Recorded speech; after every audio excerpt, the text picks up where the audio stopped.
Bom dia, boa tarde, boa noite. Já que vocês estão vendo uma gravação, vocês podem assisti-la em qualquer horário do dia. Como vocês verão, nós tivemos um problema de gravação e refaremos a apresentação do Emílio Pagotto, que nos brindou com a conferência de abertura do nosso segundo seminário do Arquivos de Saberes Linguísticos, uma homenagem ao Antenor Nascentes. Eu tive a alegria, e repito aqui, de apresentar de modo breve nosso ilustríssimo e queridíssimo convidado, Emílio Pagotto. Por onde a gente poderia começar? Eu poderia dizer, por exemplo, que ele é livre docente pela Unicamp, onde atua desde 2012 como professor e pesquisador em sociolinguística, fonologia, linguística histórica e com uma queda para a história das ideias linguísticas. Mas o que eu queria mesmo dizer é que o Emílio é um peregrino intelectual, de agudeza, rigor e humor impecáveis. E músico, compositor e intérprete irreverente, delicado, sutil, feroz, que nos presenteia com sua fina e inteligente ironia.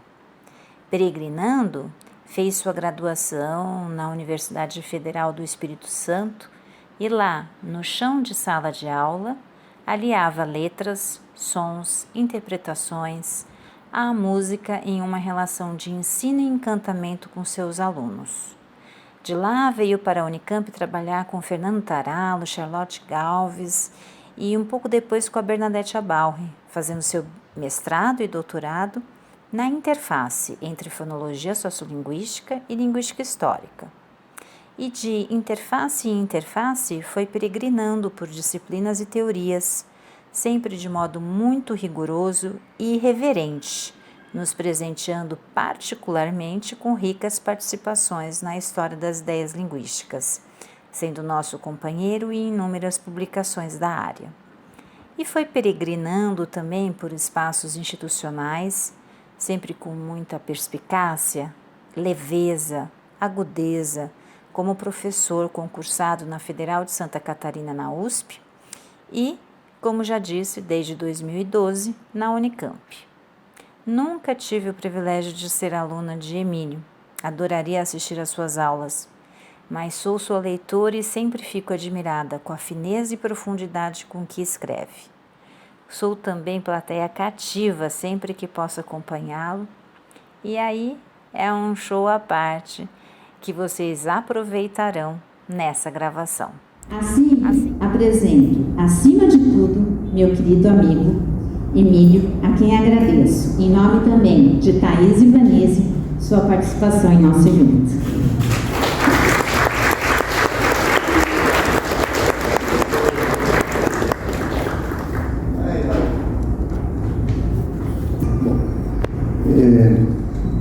Bom dia a todos.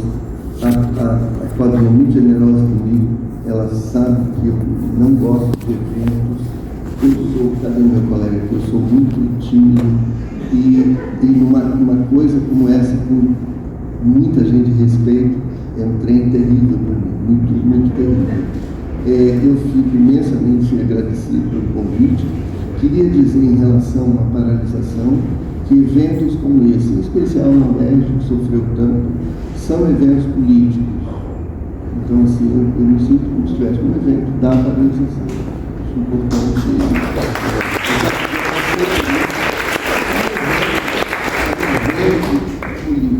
É um evento político também, que está acontecendo. Eu vou pedir licença para fazer uma coisa que eu não costumo fazer, que é ler, para eu não me perder, porque o professor Walter, da Universidade de Santa Catarina, me levou para tomar chopp ontem. E ele acabou dando. Beleza. Sem mais nenhum. Bom, já agradeci, beleza. Rios perenes, nascentes, caudalosos. Pode trocar. Eu ia trazer meu passador de slide, eu já tenho um controle remoto. Pode deixar tudo. A procura pelo outro, uma busca de si mesmo. Isso aqui você não conhece não, Claudinha. Quem organiza o arquivo está à procura de si mesmo. E ninguém sai da experiência do arquivo sendo o mesmo que nele entrou.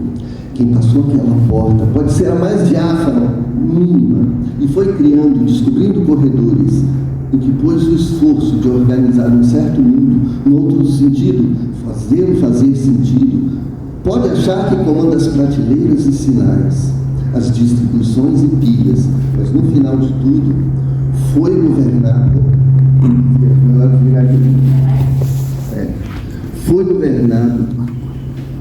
no final de tudo, foi governado pelas teias do objeto que ousou querer construir, que não é mais o objeto, mas é o sujeito de si. Porém, só se descobre isso quando em algum momento se olha para trás, atrás de alguma sede que ficou para trás, e se percebe a si como um outro que olha no espelho do arquivo, outros que foram ficando no caminho, transformados todos. Assim, claro, a arrogância de não se querer objeto do objeto, jactar-se humildemente pelas releituras filigranáticas do outro, que finge posar para a escultura no salão das ideias, belas artes mais ou menos imaginadas a partir de quadros epistemológicos pomposos. Mas o arquivo não é o outro, o arquivo somos nós que projetamos, que o desenhamos, que fizemos o pé da catedral algo jesuítica do fazer memória no edifício imaginário, em cujas salas, móveis e com fim gavetas, dispomos pacientemente os frutos das nossas pretensas saberes, Santo Cristo é o que temos para ser. Não é dele que fala, é de nós em que me junto a outros, no estranhamento de sua figura enevoada, que provoca um quase dar de ombros de uma geração obreira e séria. A minha aqui registra o lamento do desconhecimento, o prazer das redescobertas, a efusão de um certo mundo que poderia ter sido e que não foi. Quem diz aqui? Pode.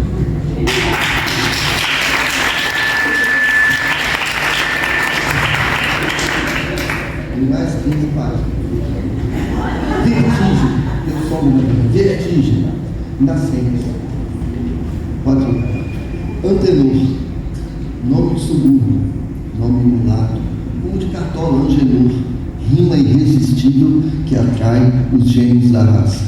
Nascentes é vertigem, orgulho ciclópico, estupor para a geração de linguistas disciplinados nas epistemologias regadas à água mineral, cafezinho, boas bibliotecas, verbas sazonais generosas e recursos informáticos assombrosos. Como eu. Nascentes é vertigem. Impossível abraçar sua obra incompleta como que abraça, mesmo em grupo pasmado, o jequitibá centenário, teimoso e solitário, na mata algo rala e teimosa também. Volto ao tema de leituras de anos atrás, convite generoso de um Eduardo Guimarães, senhor de periodizações das nossas ideias linguísticas imperenes. Lá, mergulhei como informante de possíveis leitores numa obra assombrosa, uma espécie de reedição avultada de trabalhos do cujo, aqui tinhoso, estudos filológicos. Era leitor situando o leitor, resenhista encomendado de livro. E mergulhei maravilhado no mar desconhecido de mim, desse sujeito quase sobrenatural e devoto. Continuo leitor, claro, porém, graças aos deuses organizadores de congressos e livros, mais livre para ser mais leve e mais solto para ser mais cedo.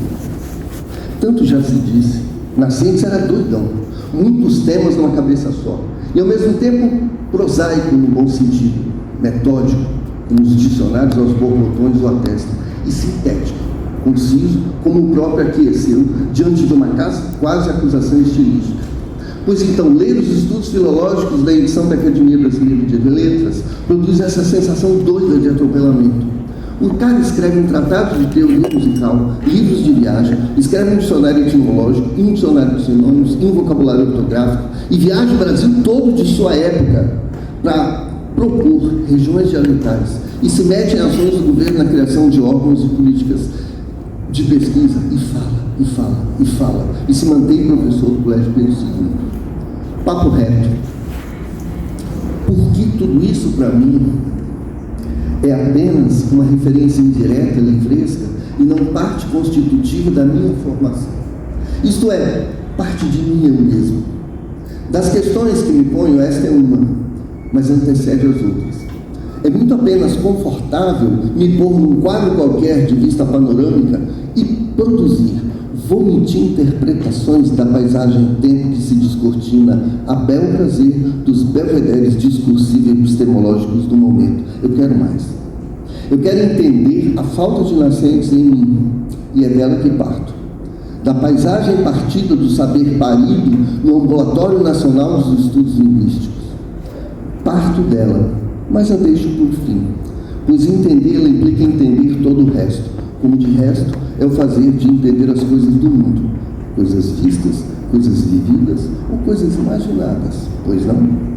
Já os disseram outros em genuflexão protocolar ou em sincera reverência, o homem era um azougue, um acadêmico mercurial. Muitos já o retrospectivizaram, chamando a atenção para sua atuação em campos diversos dos estudos da linguagem, das quais se apresentava no período de sua formação e atuação: lexicografia, dialetologia, gramática, ensino de língua, gramática comparada, afora incursões em outras searas.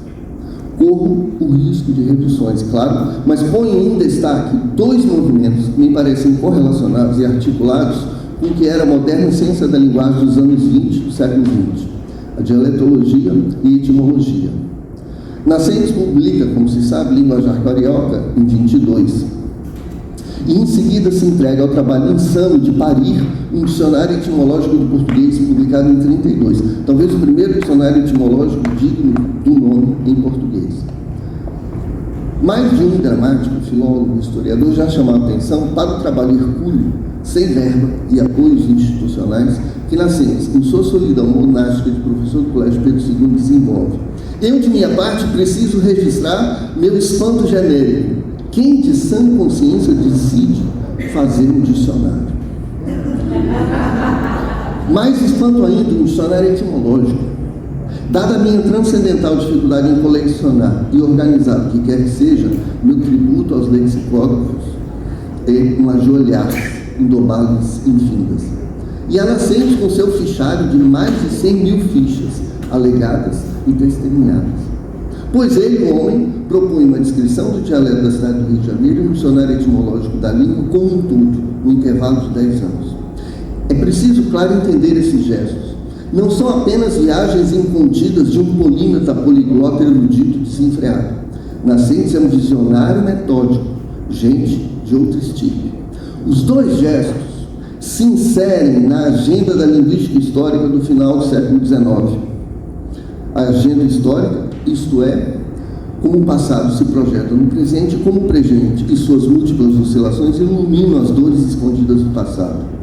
O presente Nascentes se desdobra. É, de um lado, a totalidade do sistema, de uma comunidade específica. De outro lado, é esta totalidade na contraluz de uma totalidade maior, o português esparramado no território do Brasil de então. Ao mesmo tempo, a totalidade da língua transatlântica, transplantada, transmudada, transfigurada nas inúmeras totalidades regionalmente identificadas na intuição do visionário viajante. Cabe explicar, elaborar um mosaico cintilante vibratório que me toma. Há de destacar, e esse ponto para mim é fundamental, a relação entre o específico, o linguajar carioca, e o nacional, isto é, os dialetos, depois falares brasileiros. É de 1922, justamente em um linguajar carioca, a sua primeira proposta de uma divisão dialetal do território brasileiro, que é reformulada posteriormente. Mas eu digo torto, digo mal. Me uso de conceitos socialianos como sistema para enquadrar as agendas da linguística histórica do século XIX, que vão redundar em agendas independentes da dialetologia, em especial da geografia linguística do século XX, e da agenda da etimologia, que vai procurar equacionar, à custa de muito esforço e erudição, as hipóteses de cunho neogramático e as teses meiletianas, segundo as quais cada palavra é uma história. Dado o cenário todo, me espanto. Nascentes é foda de sério. Um crânio, como já se costumou dizer em outros tempos. Procura inserir as inquietações intelectuais imperantes no período o que é o Brasil, cultura nacional, língua nacional, na agenda mais ampla da linguística histórica. Disso decorre que o dialeto caipira de Amadeu Amaral, diferenciado no seu linguajar carioca, deve se subsumir às questões mais amplas que envolvem o próprio Estatuto do Português brasileiro, em face do curso da língua desde o longínquo latim falado. São os dois gestos epistemológicos, e aí o Nascente está na corrente, isso nem sempre fica muito claro e nem sempre é destacado. São os dois gestos epistemológicos que fundarão as duas vertentes da dialetologia. De um lado, o estudo das chamadas gramáticas locais, materializado na descrição do que seria o dialeto falado na cidade do Rio de Janeiro. E do outro, a necessidade de pensar a língua em seu espalhamento por um território em que se fala português na América. Aqui a proposta das grandes regiões dialetais. É muito sintomático, emblemático, como num livro que mergulha numa gramática local, Nascente se debruce sobre o problema de georreferenciar tal gramática local no cenário amplo da geografia linguística brasileira, apresentando pela primeira vez sua proposta de regiões dialetais. Ele estava ligado no lance. É notável como a hipótese secundária da dialetação brasileira vai ganhar protagonismo em cenas posteriores da novela linguística brasileira, enquanto o centro da obra, o dialeto carioca, se perderá na neblina dos tempos posteriores. Essa é a minha tese. Me espanto com o meu próprio espanto na distância de tempo e dos paradigmas da ciência. Mas aí vem as buscas. As facilidades do mundo em que se sabe, tudo se acessa, tornam irresistível me jogar na busca por compreender o homem em toda a sua complexidade, para além da bibliografia resgatada nas coleções especiais da biblioteca institucional que me serve. Pulo de cabeça na busca sôfrega da internet. De espanto em espanto, você pode pular 12. De espanto em espanto, acabo por descobrir que o meu texto, a minha fala, é menos sobre o grande filólogo e professor e mais sobre mim mesmo e minha geração de linguistas. Indo daqui para ali nos meandros fiotédios, deparo com uma foto.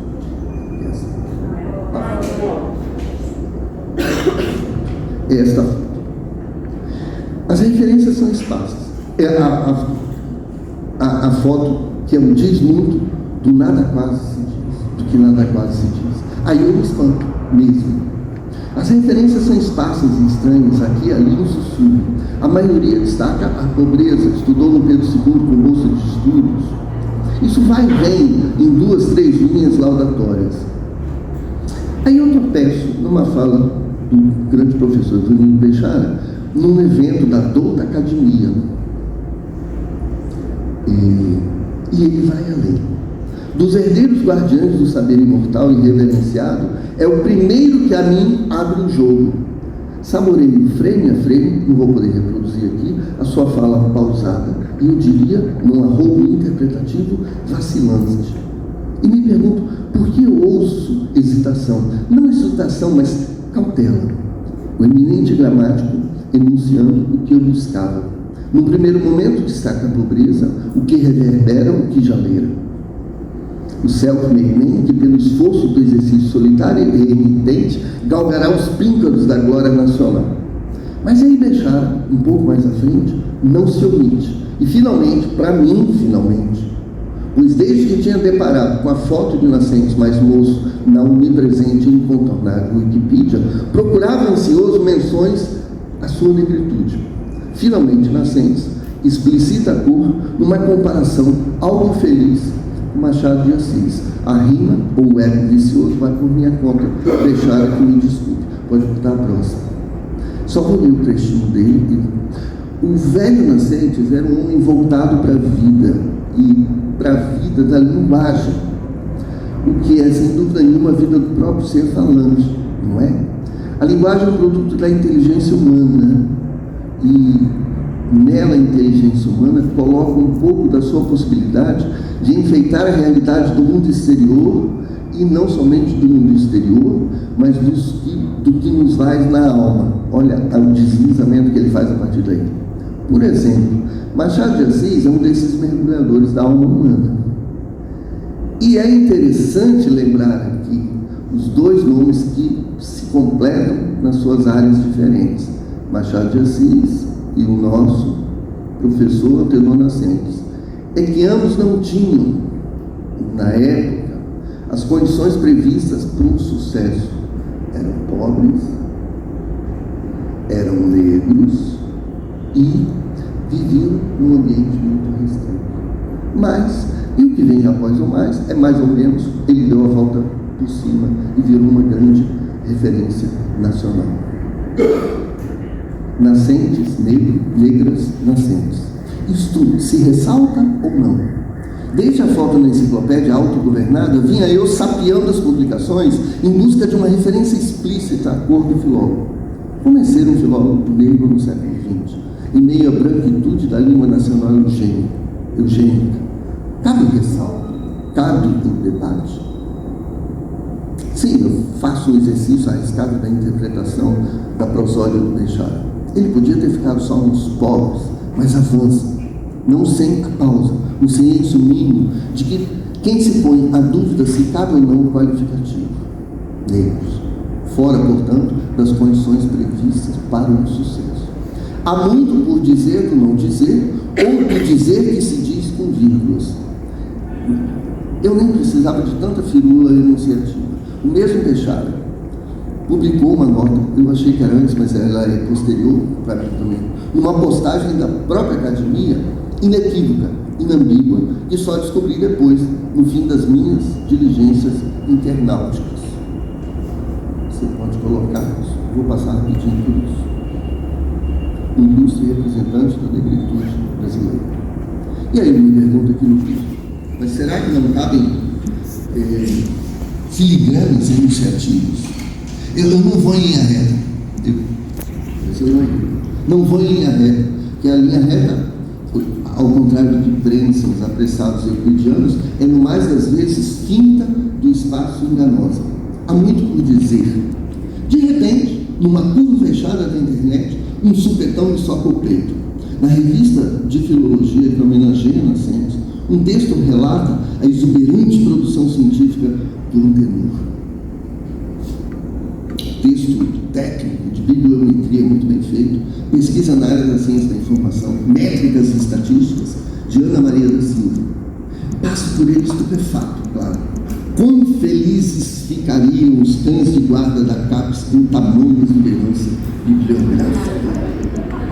Vou folheando, isto é, rolando as folhas da revista, e de repente tropeço, e me emociono, nesta síntese biográfica contundente. Pode pôr para mim? No Rio de Janeiro, ainda no século XIX, nasce em 17 de junho de 1886 Antenor de Veras Nascentes. Eu estou citando tudo. Afrodescendente, neto e filho de escravos. Teve como avó paterna uma jovem escrava, Catarina, pertencente a uma fazenda no interior da província do Rio de Janeiro, em Pacambi, de propriedade Nascentes Pinto, e como avô, Adão Gutmann, descendência alemã, amigo do proprietário que periodicamente frequentava a fazenda. O pai de Nascentes, Dácio Nascentes, nasceu da relação entre Catarina e Adão e recebeu o sobrenome do dono da fazenda, como era costume na época. Mais tarde, seu pai, Dácio Nascentes, casou-se com Paulina de Veras Nascentes, que tinha como profissão lavadeira. Na fazenda, Dácio fazia pequenos trabalhos no interior da casa. Posteriormente, foi trabalhar na alfândega. Portanto, as condições econômicas da família eram mínimas. Esta é a síntese biográfica. O nome alvissareiro vem do proprietário, Nascentes Pinto. Tantos nomes poupados aos negros do Brasil. A história iludida, claro, me emociona. eu registro esses bytes sem poder preencher as lacunas de informação e desde já me penitencio aos descendentes. Minha pesquisa é bibliográfica. Respeitoso, fico me perguntando, tá, o tal Dodão Gutmann, amigo do proprietário que periodicamente frequentava a fazenda e que, segundo a dissertação de Ana Silva, é também fazendeiro, por que não temos um Dácio Gutmann e não temos um Gutmann? Qual seria exatamente a relação entre Catarina, a escrava, e Adão, o alemão? Sei que me arrisco em águas nas quais há dores ancestrais imensas e insolúveis a chorar. Essa é a história de tantos e tantos brasileiros. E aqui Bechara tem razão na sua constatação vacilante, já sob o olhar filtrado do prisma seletor de cores do século XX.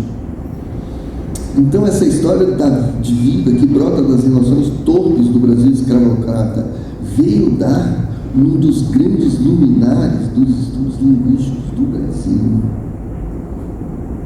A improbabilidade de um Machado de Assis se soma à improbabilidade ainda maior de um Tenor Nascentes, que se faz no século XX crescentemente racista. Mas isso foi possível. Nascentes, o filólogo negro. O que isso diz dos nossos dias? O Brasil já foi outro.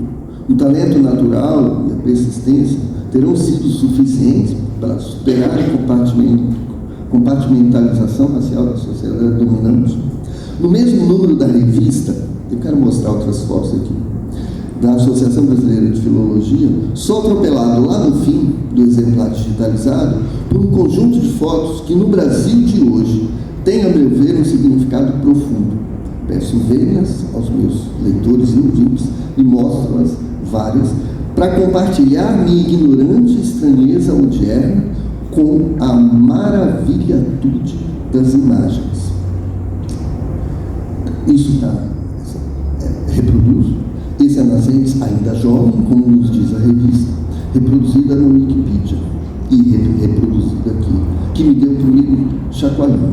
Vejam agora essas duas fotos. Próxima. Uma a outra. Parou aí. Pode botar, pode deixar nessa aí. Essa aí mesmo. Preciso dizer algo. Me pergunto mesmo. Nas minhas andanças bibliográficas pelo tema de Nascentes, só encontrei publicações reverentes que aqui e ali se referiam a críticas injustas e descabidas que ele recebia, ou a críticas justas que o próprio respondia de maneira elegante. É mesmo alguém aclamado, que aí pelos anos 50 e 60 figura como referência restrita nas questões de língua para o público leigo escolarizado. E era negro, e era negro, e era negro. O que é essa foto da década de 50? O Colégio Pedro II, por anos a fio, até a implementação efetiva das universidades, formou uma pleiade de gente garbosa nas linhas literárias e linguísticas. No centro da foto, o negro mestre, seus sapatos bicolores, seu estar à vontade na foto celebridade para a posteridade histórica. Veja a foto anterior a essa, pode voltar.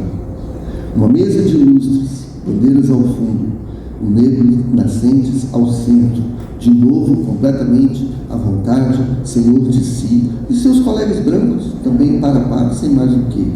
Naquele ambiente vetusto, ele sorri. Meus amigos, o negro Nascentes sorri. O mundo era outro ou o quê? Era a exceção que explica a regra, tolerado? Ou a gente veio vindo num ladeira abaixo na direção do esgoto anticivilizatório? Minha busca pelos entremeandros mais civilizados das conexões digitais me leva, então, depois de um tropicário, um artigo especializado em outras coisas, numa referência de uma entrevista de Nascentes, já estou íntimo, a famosa de outros tempos, Revista Manchete. Busca claudicante no site da Biblioteca Nacional, que tem um programa, tentando pilotar um aplicativo que roda muito devagar para a minha ansiedade. Chega, enfim, a Nascentes celebridade, entrevistado por ninguém menos, ninguém mais que Pedro Bloch. Isso depois de passar por 82 menções ao nome dele na Revista Manchete. Me ocorre maldade de pensar que, talvez em razão dele ser o autor do Dicionário Ilustrado da Academia Brasileira, que era publicado pela editora, as cartas de José de São Paulo, ou como referência, 82 menções, ou como referência a assuntos de língua, ou como tema de matérias, quase um popstar dos estudos linguísticos. Ecoou aqui o texto de Raquel Freitag, que lhe aplica esse atributo. Daria um belo artigo estudar, que vai uma sugestão. Eu tenho uma banquinha de temas que eu distribuo, que eu sou preguiçoso, mas depois faz uma referência. Daria um belo artigo estudar o modo como ele aparece no discurso de uma revista de consumo que associava moda, costumes e coisas da Academia Brasileira de Letras. São várias as menções a Antenor Nascimento. A entrevista com Pedro Bock, que eu não vou reproduzir aqui, é o pano de fundo, a publicação do dicionário, e relata episódios da biografia, o seu método de trabalho, o seu perfil, mas não há nenhuma menção à sua negritude. Uma segunda matéria grande é o Nascente, da mesma revista Manchete, eu devia ter trazido aqui essas reproduções, com o Moreira da Silva, o grande sambista. Porque o Moreira da Silva era um criador de gírias, e ele expõe o Nascente para conversar com o Moreira da Silva. Você vê na reprodução da conversa que o Nascente está incomodado, porque o Moreira da Silva vem com um monte de invenções, que ele diz que são gírias que circulam, e você não sabe se elas circulam mesmo, ou se são só invenções. Constrangido ou não, ele está lá, celebridade midiático-editorial bloqueada. Mas eu volto à minha busca, e eis que, seguindo diligentemente as indicações do aplicativo, que vai me dando as menções de Antenor Nascentes, chego a uma matéria cujo título é Brasil. Pode passar para diante.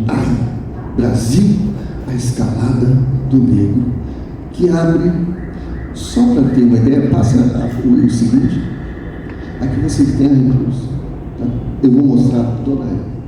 Chama-se Brasil, a escalada do negro no Brasil. Aí o texto de abertura, você volta, que a gente vai. O texto, que ali fica difícil de ler, diz assim: a barreira de cor não existe por aqui. Desde que as dificuldades profissionais e de realização pessoal são rompidas por um modo bem brasileiro de agir. Para cada oportunidade, basta ser hábil, ter talento e a consciência de que o trabalho, mesmo mal pago, ainda é o único caminho para o êxito. Isso vale tanto para brancos como para negros. E para os negros, alguns limites sociais que ainda resistiam vão cedendo à medida em que Pelé faz um gol, Antenor Nascentes escreve uma gramática e Jair Rodrigues canta em disparada. Também no setor militar, no magistério das letras, nas ciências, nas belas artes, nos negócios e no serviço público, o campo está aberto e nele surge, com um progresso cada vez maior, uma autêntica elite de público. E eu vou passar agora a matéria inteira. Não sei se você tem as fotos. São vários setores da vida. Pode passar devagarinho. São vários destaques em vários setores. Nesta aqui está o Antenor Nascentes, aqui, ali o Abdias Nascimento, e em cima o Pelé de Mercedes. Tá? Aqui o Nascentes na biblioteca dele. Por favor, vai passando, que tem a matéria, veja, é outra coisa que estou dando de presente. É legal estudar, tá? Pega, dá para fazer um artigo, bota um agradecimento para mim.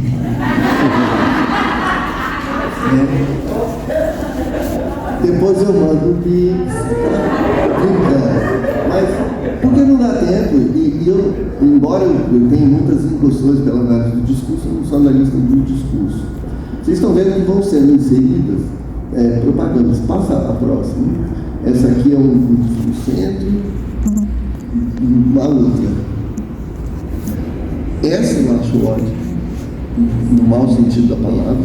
Do lado esquerdo, o Signal, não sei se quem lembra desse creme dental. Olha as pessoas na propaganda do Signal. É muito interessante. Por favor, vai a outra.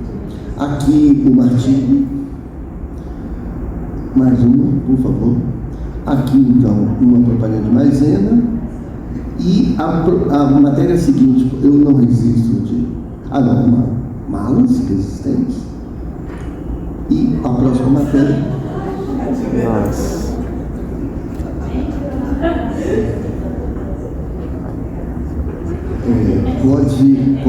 Acho que pode seguir. Beleza. Não, deixa no... Não, um cachorrinho não, que é mau gosto. Volta mais.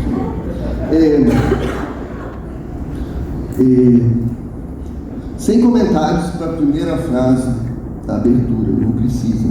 Na terceira frase, nascente, agora lá na abertura, o filólogo negro.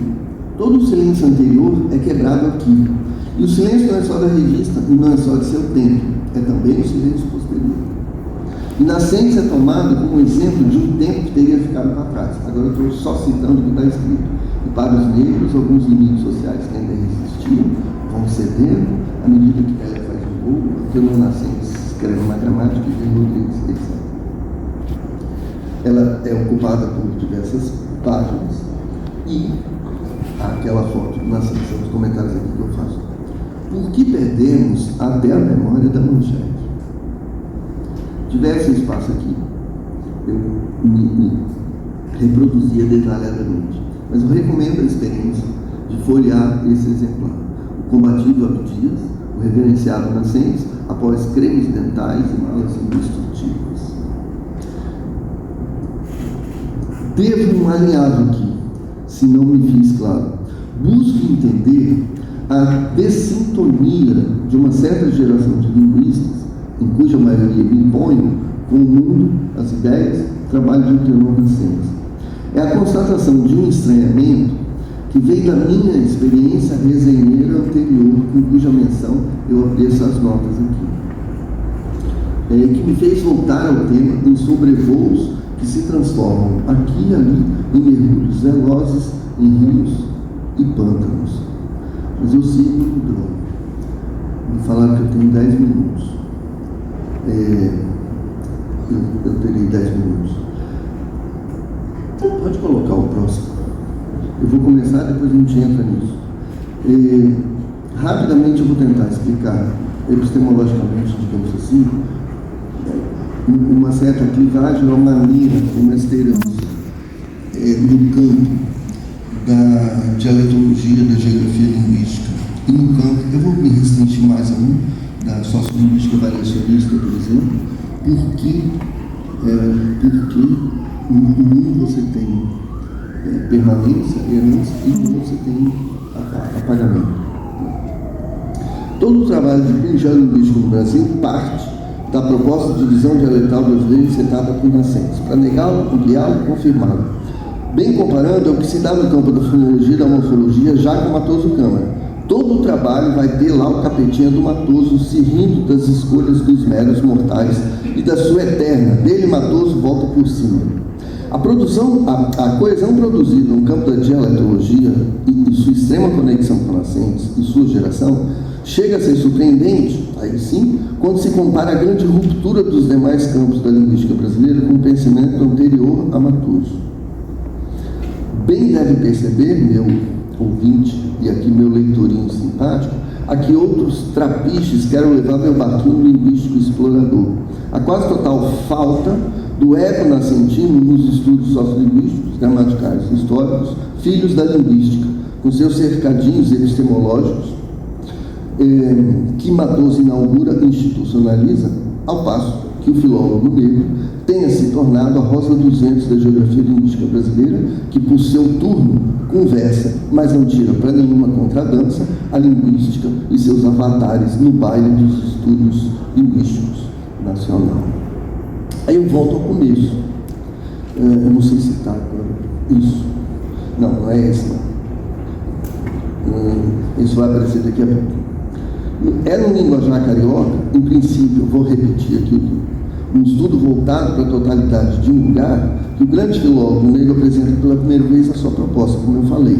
Ou seja, ele procura articular a totalidade do lugar, a totalidade do território e, por tabela, a totalidade da língua, que é o jogo de totalidades que se encontra enfeixado no grande projeto da linguística histórica do século XIX, que toma o espalhamento geográfico de um lado e as totalidades locais de outro, como campo de provas heurístico das hipóteses neogramáticas e quitais. Nascentes percebe com muita clareza qual é o cerne do babado teórico e, no mundinho recatado de gramatiquices do Pedro II, quer inscrever-se, filiar-se ao campo da filologia, entendida, então, como campo científico dos estudos linguísticos, em que processos históricos são o eixo fundamental.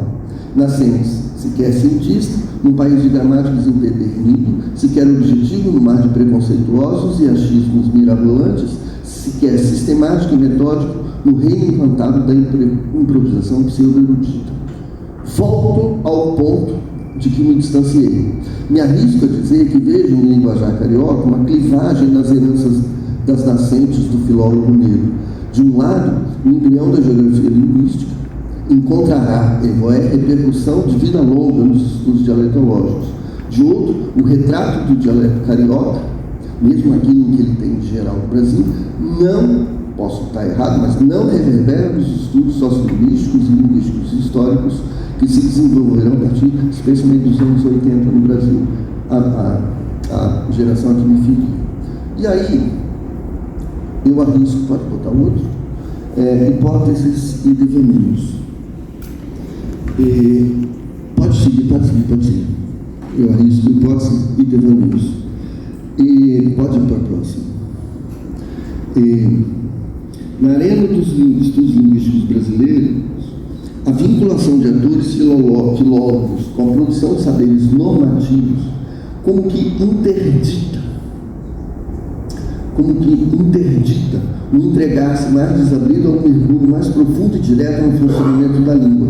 O gesto de observação da língua que flui se dá sempre a partir dos monólogos totalizantes e normativos que, mesmo quando direcionados a processos linguageiros frescos e efervescentes, não conseguem, por conta da posição que ocupa, ultrapassar os umbrais da posição clássica diante da linguagem, o que lhes permitiria especular com liberdade sobre os fluxos e contrafluxos da língua e tentar compreendê-los. É claro que a linguagem escapa sempre. No caso das gerações posteriores, em que me incluo, já sobre a égide da linguística, também há portas estreitas por onde o bafo da rua do mundo penetra. E a linguagem a pulsar lá fora também, às vezes, fica de fora. A diferença é que, no caso da geração de filólogos, a estreiteza da porta tem mais de 2.000 anos da tradição clássica, que sufoca sobremaneira o olhar que quer buscar o mundo.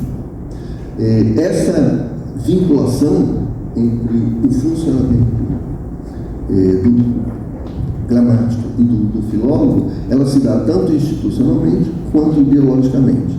O resultado disso, pode ir para o próximo, o resultado disso é que as descobertas dialetológicas são admitidas e bem-vindas neste mundo, porque manifestam o exótico que a língua comum suprarregional, suprassocial deve evitar. Ainda assim, interessam ao cientista, desde que compartimentalizadas em chiqueirinhos que não acendam a condição de língua da nação.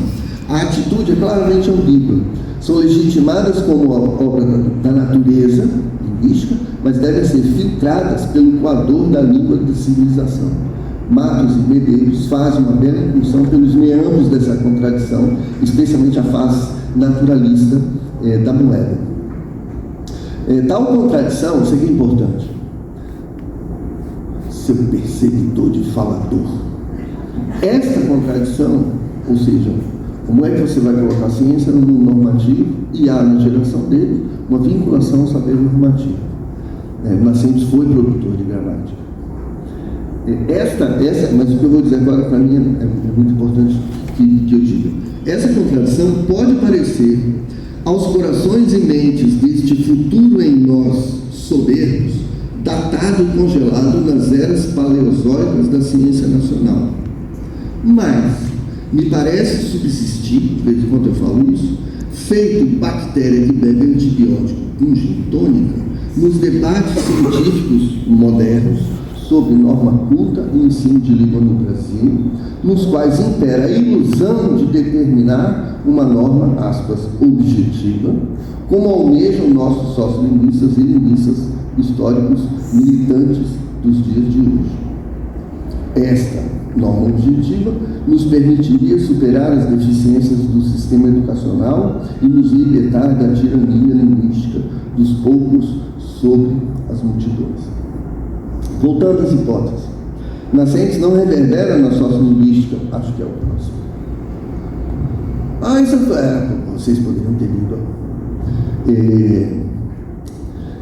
Voltando à hipótese, nascentes não reverbera na sociolinguística, especialmente em sua vertente variacionista, em função dos temas morfossintáticos para os quais a interdição normativa é muito mais saliente. Basta ver as lições sobre solecismos e barbarismo na edição 66 do Idioma Nacional.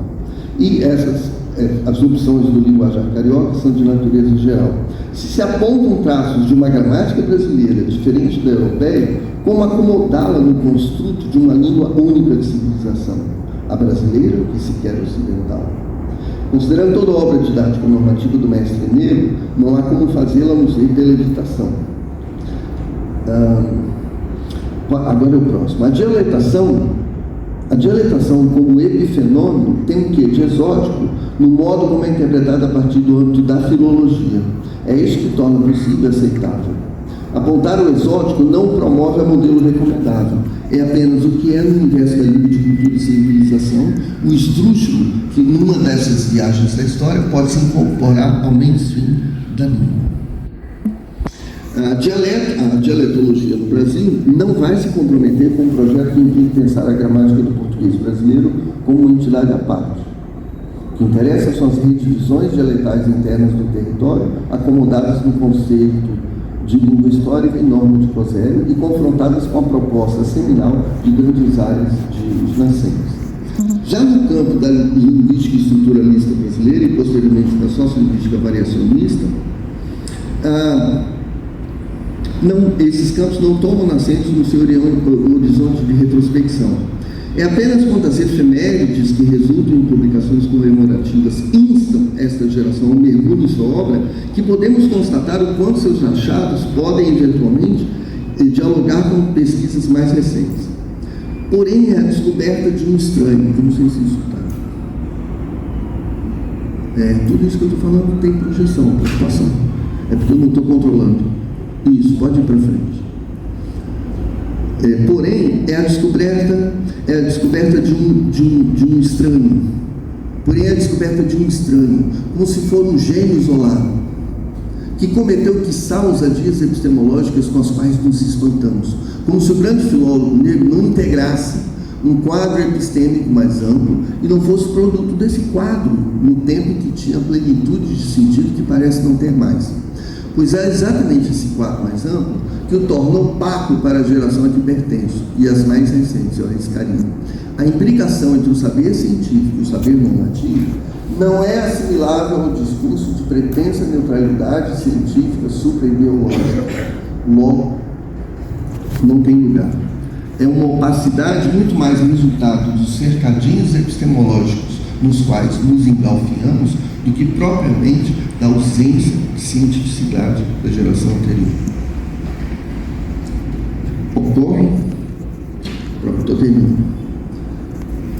Ocorre que não lembramos, ou esquecemos de lembrar, ou nos esquivamos de lembrar.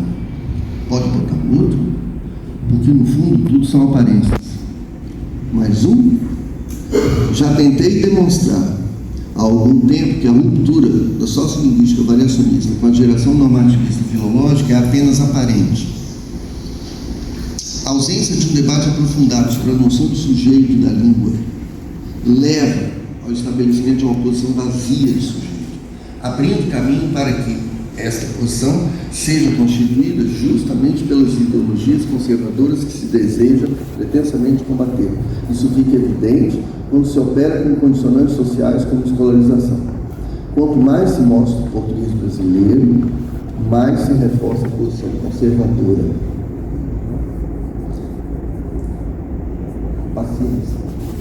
Paciência, como já exclamou conformado o próprio filólogo negro diante de mais um senão pernóstico que se lhe opusera a alguém. Paciência. Mas as nascentes não secaram, os rios estão por aí, saibamos ou não, fluindo. Quanto a mim, já não sei mais quem sou. Isso me traz uma profunda calma. Talvez seja o primeiro passo para descobertas que nos coloquem no caminho do conhecimento, que é a arte de não ser e não dizer. Obrigado. Obrigado.